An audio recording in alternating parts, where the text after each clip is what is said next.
ऐसी film exist ही करना अपने आप में एक खास बात है, जहाँ थोड़ा बहुत फिक्शन के साथ रियलिटी को पुश करना बहुत ज्यादा डिफिकल्ट हो जाता है, वो भी इतने सारे इमोशंस के साथ।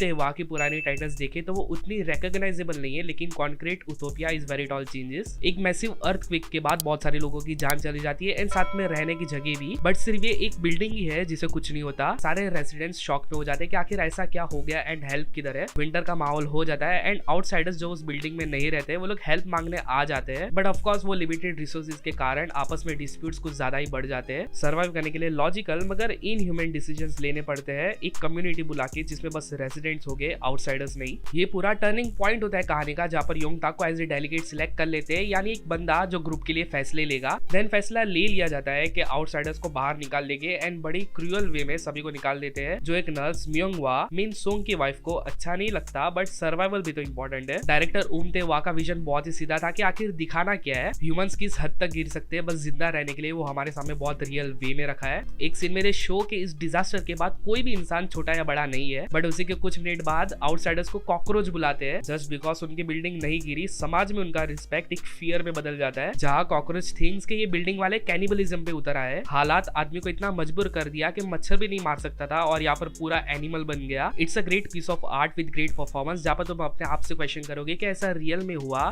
तो फिर हम सर्वाइव कैसे करेंगे, शेल्टर कहाँ मिलेगा, एंड इफ एक ग्रुप लिटरली डोमिनेट कर रहा है in term of finding food तो फिर सर्वाइवल का क्या। वेल ऑफ कोर्स पूरी दुनिया में तो अर्थक्वेक नहीं आया होगा, और अगर आया भी है तो फिर फिल्म उसके बारे में कुछ भी नहीं बताती है। रेस्क्यू टीम या फिर हेल्प कहीं ना कहीं तो होगी, बट स्कैवेंजर्स भी तो है जो तुम्हारे सामान तो छीन लेंगे लेकिन साथ साथ मार भी सकते हैं। बस कम टाइम में ही एक इकोसिस्टम बना दिया विद 3 मेजर रूल्स। अपार्टमेंट में सिर्फ रेसिडेंट्स रहेंगे, उनके अलावा और कोई नहीं। जितना कंट्रीब्यूशन करोगे इकोसिस्टम में उतना ही तुम्हें खाना मिलेगा, एंड लास्ट बिल्डिंग में जो भी होगा वो रेसिडेंट के मर्जी के हिसाब से होगा, और जो नहीं मानेगा उसको निकाल भी सकते हैं। एंड ऐसा होता भी है, जहाँ पर कुछ लोग कॉकरोचेस को छुपा के भी रखते हैं। योंगताक बहुत सस्पिशियस लगता है because is very strict about apartment, जहाँ आगे जाके पता चलता है कि वो आखिर ऐसा क्यों है। सॉन्ग भी जो वो सिंग करता है वो भी अपार्टमेंट के ऊपर है। अपार्टमेंट बाय योन सोइल मींस उसका ऑब्सेशन अपार्टमेंट को लेके कुछ ज्यादा ही है। देखो यार, फिल्म में कुछ ऐसे भी पॉइंट्स है जो कि ट्रिगरिंग हो सकते हैं बिकॉज इसमें हैप्पी एंडिंग बिल्कुल भी नहीं है। अपने रूल्स एंड तौर तरीके इन्हें ये बात भुला देते हैं कि भाई ह्यूमैनिटी इस बिल्डिंग में जरा भी एग्जिस्ट नहीं करेगी, एंड बाहर की दुनिया में म्योंगवा को बस ऐसे ही ले लेते हैं बिना कुछ क्वेश्चन किए, एंड तब उसे पता चलता है कि हमारे रूल्स कितने फक्ड अप थे। कुछ खराब चीजें भी है जो बिल्कुल भी सेंस नहीं बनाती। स्कैवेंजर्स एग्जिस्ट करते हैं लेकिन पूरी लाइफ या फिर रेस्क्यू आने तक तुम एक ही जगह पे थोड़ी ना रहोगे, एंड ये नर्स है लेकिन ये बचाने का बिल्कुल भी ट्राई नहीं करती। फिल्म की एंडिंग ऐसी है कि बस खत्म करना है। कुछ क्रूशियल चीजें हैं जो बतानी चाहिए थी, बट ओवरऑल मूवी बहुत ज्यादा स्ट्रेट फॉरवर्ड एंड रियल है, जहाँ पर कैरेक्टर्स अपनी थॉट में घुसे रहते हैं एंड कुछ कैरेक्टर्स बस खाने के लिए जिंदा है। इट्स वेल रिटन एंड दिखाने का तरीका भी अच्छा है, which will make you go crazy and तक। रिपोर्ट्स के हिसाब से मूवी को ऑस्कर्स में भी भेजा है, तो फिर लेट्स सी कि कैसे परफॉर्म करेगी। ये फिल्म में काइंड ऑफ अवॉइड ही कर रहा था बिकॉज पैरासाइट तो देखी होगी, रियलिज्म कुछ ज्यादा ही दिखाते हैं कि ह्यूमंस कितने मतलबी होते हैं, एंड कॉन्क्रीट उटोपिया का थीम वही वे को लेके चलता है, जिसमें मूवी देखने के बाद तुम थोड़ा सा एम्प्टी फील करोगे। एनीवेज, अपने ओपिनियंस देना कमेंट में इस मूवी को लेके। इंडियन पुलिस फोर्स एंड सुजुमी का रिव्यू देखना है तो भी स्क्रीन पे आ जाएगा। वीडियो पसंद आए तो लाइक शेयर सब्सक्राइब जरूर कर देना। मिलता हूँ नेक्स्ट वीडियो में।